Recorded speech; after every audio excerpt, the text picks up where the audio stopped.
Many people have characterized what just happened recently with the mainstream media having egg on its face after being exposed for pushing the fake Russian collusion narrative as a death blow, as the final end of the mainstream media. And I think there's some merit in that. And if we remember, CNN almost went under before it was Donald Trump. So there's a lot to unpack here. And I really do think that the New York Times did honestly, I have to say this, a fair job with their latest article that talks about after Mueller report, news media leaders defend their work. And I really wanted to kind of talk about this article because it brings up a lot of interesting points and a lot of reactions from these big media heads and gives us an insight into this deranged mentality of people who think that they're above the law, above truth, above you, can tell you what you can and cannot hear, but also screw you over and think that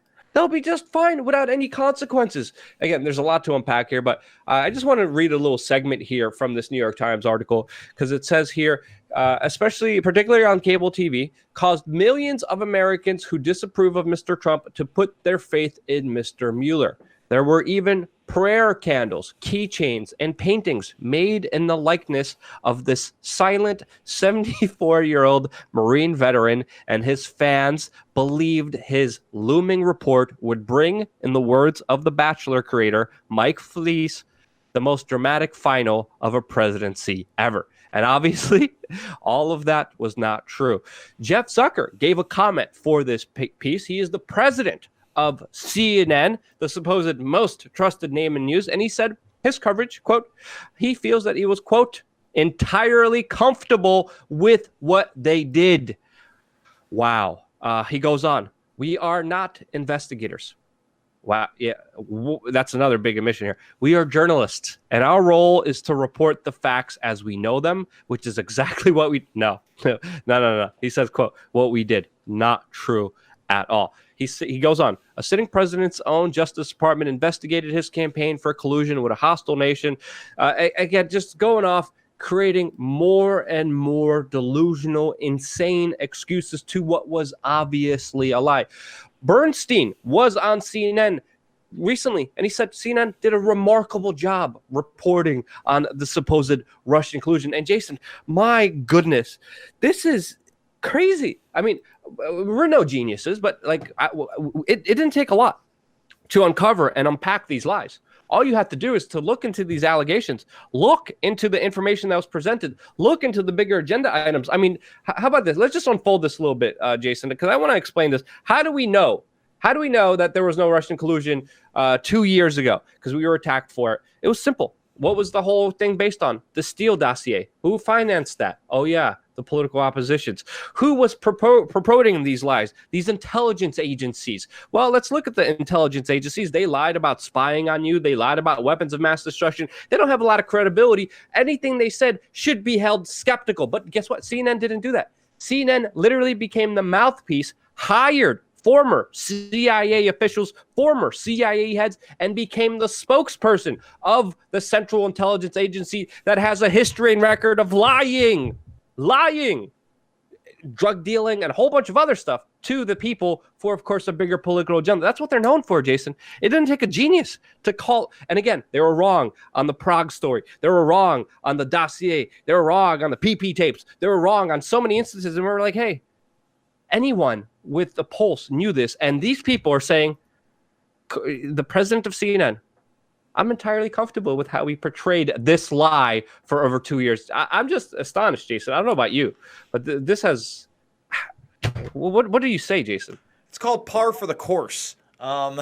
Listen, bottom line is, you can't tell me a major event in the last 20 plus years that CNN has been around since its inception that it's gotten it right on.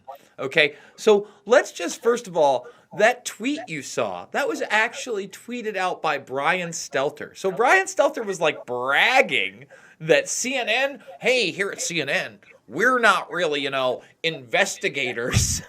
We're journalists. We just reported the facts as we knew them. So Stelter sits there and he tweets it out proudly. He's loud and proud, that Brian Stelter, on Russian collusion. We did our jobs. I guess it's not there.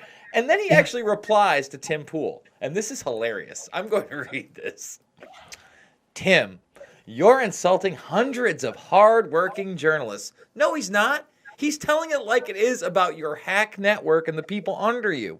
And what he said.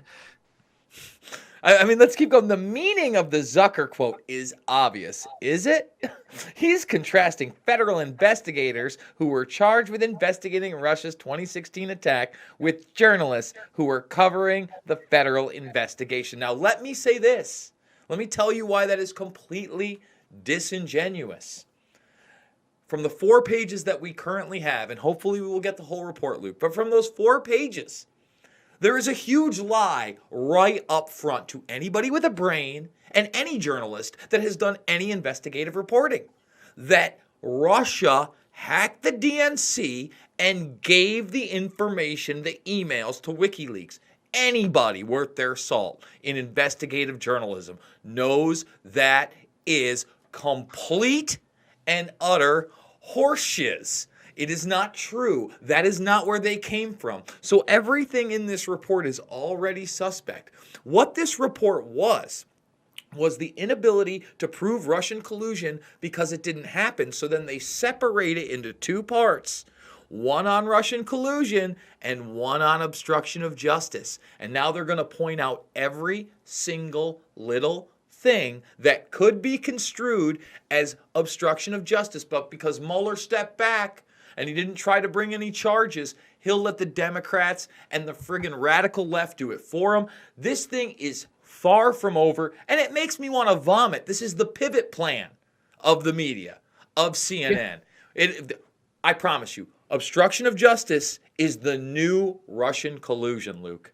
Is the new WMD, which again, they've been knowingly lying about. If you look at their coverage, I mean, here, even later on in this New York Times article, they talk about how when they counted the New York Times, Washington Post, CNN, and MSNBC, that they figured out that they had published 8,500 stories on the Russian probe. Hundreds of times did Michael Avenatti, the creepy porn lawyer who was just charged with extortion and a number of other charges. He was on the show time and time again, partying with many CNN executives, partying with many people. And again, this is the absolute line. Yes, we want to see the full report. I totally agree. It's most likely going to get leaked. That's what's going to happen. It's most likely going to get released. But they're still not satisfied. They're still delusional. And it's absolutely crazy because, again, it's good that you brought up this pivot point because this is exactly what's going to happen. But let's look at the statistics here because people are still having doubt. They're saying, well, no, now we got to go with the obstruction. No, there's still possible collusion. Beto O'Rourke and all these other lunatics are still saying there's collusion. I can't curse here. Family-friendly show. But this investigation, 2 years. We still don't know how much money was spent on this, by the way. 2 years. Tens of millions.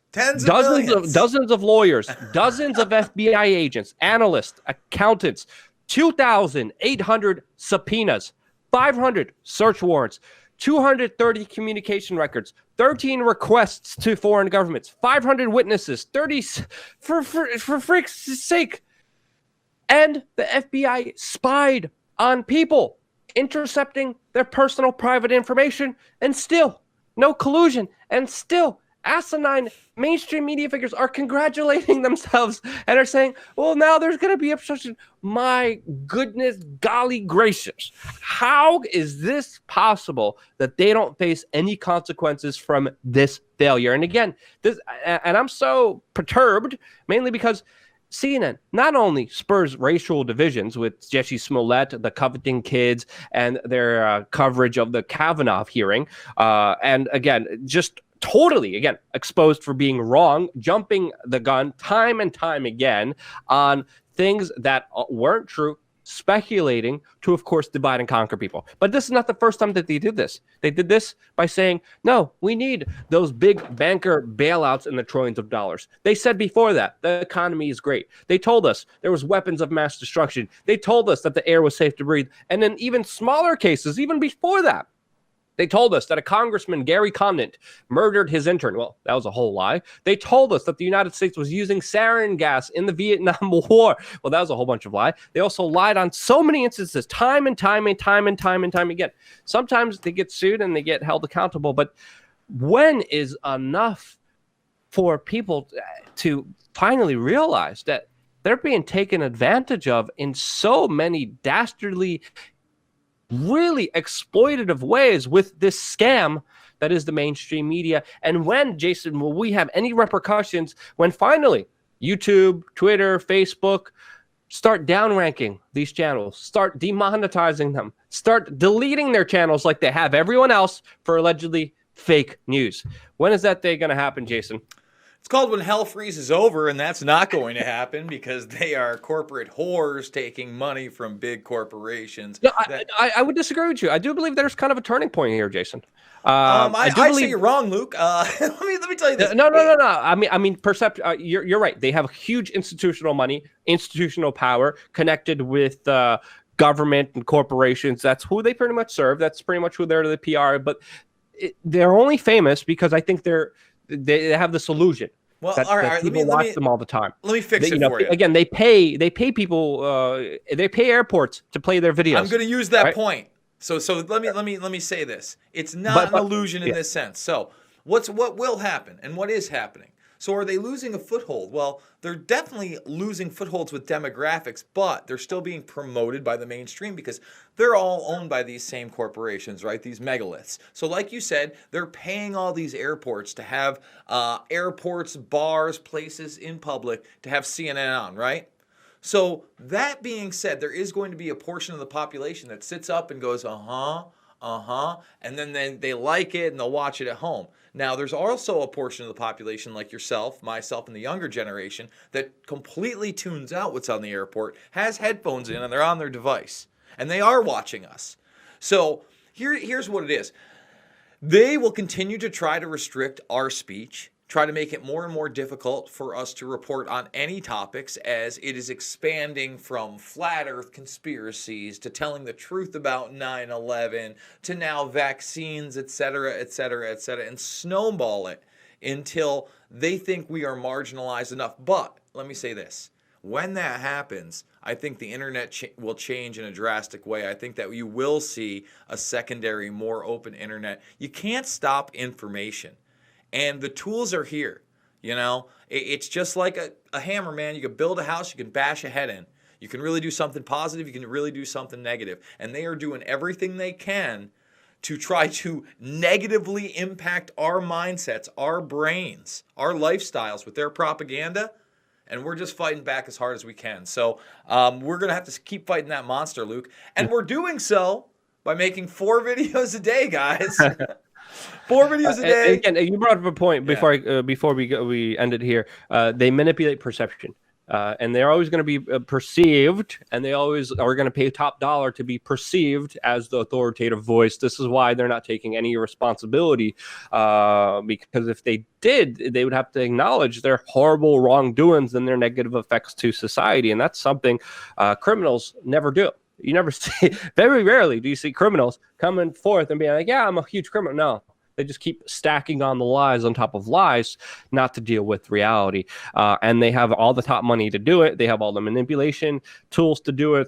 Facebook and all these other big social media tech giants are literally paying them. They're paying CNN to have their voice being broadcasted over independent voices, which have been dominating and destroying them with 1/100th of the budget that they have.